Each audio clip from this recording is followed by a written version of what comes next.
The planet Mercury has been known about for millennia, but it's quite tricky to see. And I'm going to explain why.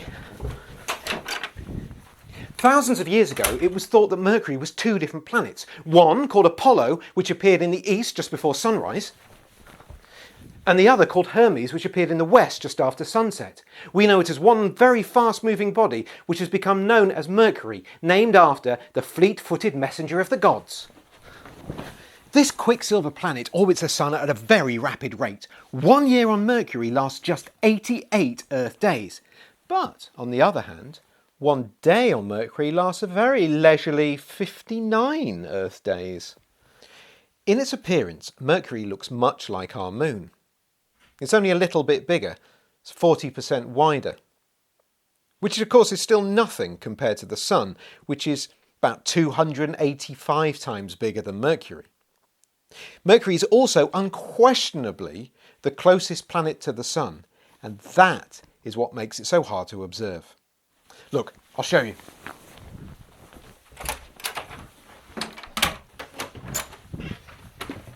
Thank you. So imagine that my mug here is the Sun, and this stone, where's this come from? This stone is Mercury, and I'm just an observer on Earth, right? So there's the Sun, this is Mercury, and Mercury goes round the Sun. So the problem is, if I want to look at Mercury, I have to look towards the Sun, into the glare. Now, rule 1, never ever look at the Sun. So that's one problem. Another reason is, you're going to like this, and I've made a little model. This is good, this, isn't it? It's not very complicated, just a little light engineering.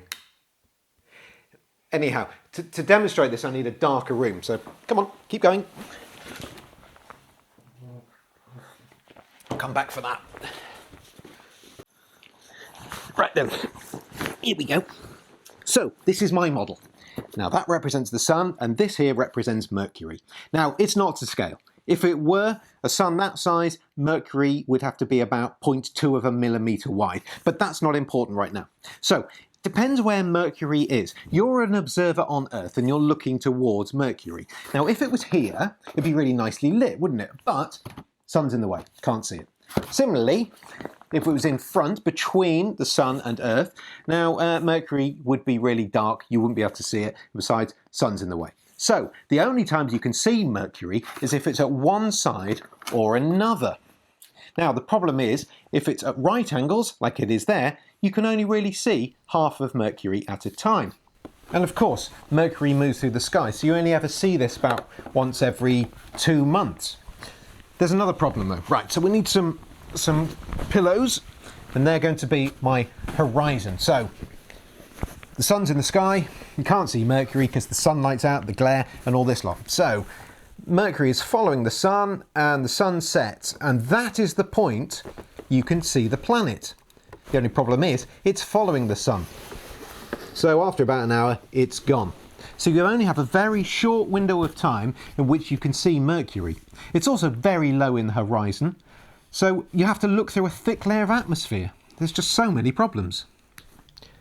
So the reason it's really hard to see Mercury is that it's really small, it's a long way away, it's not very shiny. When it does make an appearance, you only see about half of it at once. It's never very high in the sky, at best about 20 degrees above the horizon, and then you only have about an hour before it disappears completely, and it only shows itself once about every 2 months.